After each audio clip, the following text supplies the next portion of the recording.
guests approach the hotel, they're greeted by a thunderous display of fireballs and water screeching 15 feet into the night sky. Lit by 142 iridium floodlights that change color every 3 seconds, the hotel can be seen for miles around. The central fountain is called the volcano. Water pours down its sides like lava, and choreographed jets shoot out from its crater. There's fire, and there's water. It shouldn't be possible, but it is. And here's the secret to its design. The water jets are aerated, which means they are a mixture of water and oxygen. That oxygen is just enough to keep the propane gas burning. We discovered that this amazing feature didn't appear in the original plans for the hotel. When we were working on the final designs for the Burj Al Arab, it became obvious that the original idea we had for a roundabout with some palm trees was really not dramatic enough for the very significant statement architecturally that the Burj Al Arab represents. In their search for the dramatic, the designers looked west to Wet Design, a Californian-based company responsible for the world-famous water features at the Bellagio and Mirage hotels in Las Vegas. But they went one step further in Dubai. The mixing of fire and water within this fountain is a world first. It took 12 months to design and 2 months to construct, with some slightly unorthodox techniques used to test out the concept along the way. What really startles people is, and we proved this during our experimentation, that this mix of fire and water is such that you can thrust your arm right into the water and thus right into the fire, but the water, of course, is keeping it cool. We don't recommend this to the guests that visit the Burj, but we've done it ourselves here.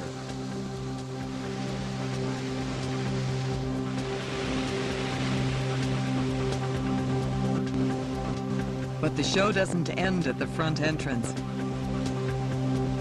A pyramid of water and light greets each visitor as they enter the lobby. The secret to the success of this design lies in perfect timing.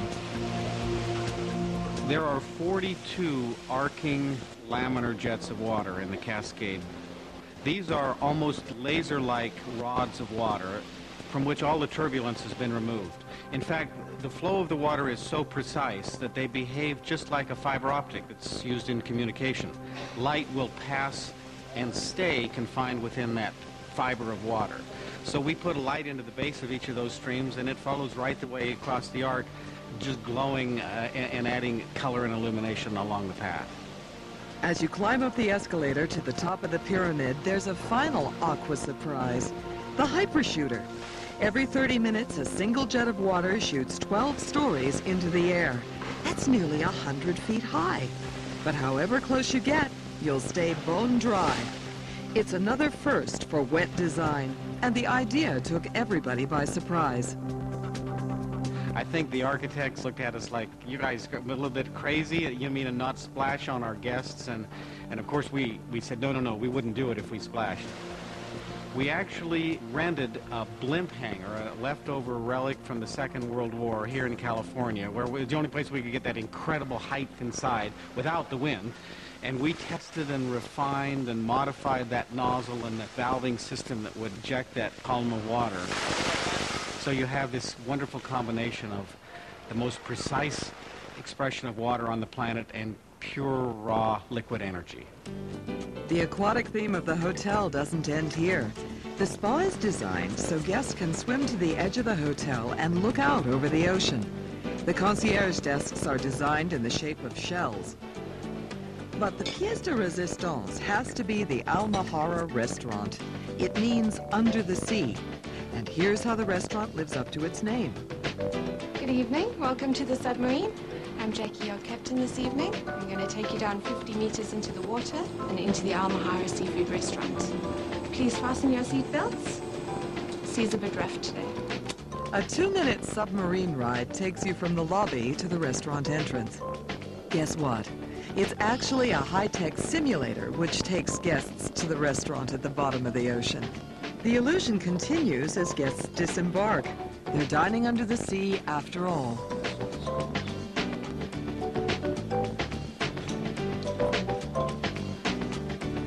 secret? 3 huge aquariums holding over 40 species of fish, which get as close to the diners as their napkins. Our cameras were allowed behind the scenes to see just how the illusion is created. Above the restaurant, a team of marine biologists maintain the ecosystem for over 5,000 fish. The star attraction is Wally, the humped-headed wrasse from Australia's Great Barrier Reef. Weighing in at 55 pounds, we can reveal that getting him here was quite a challenge.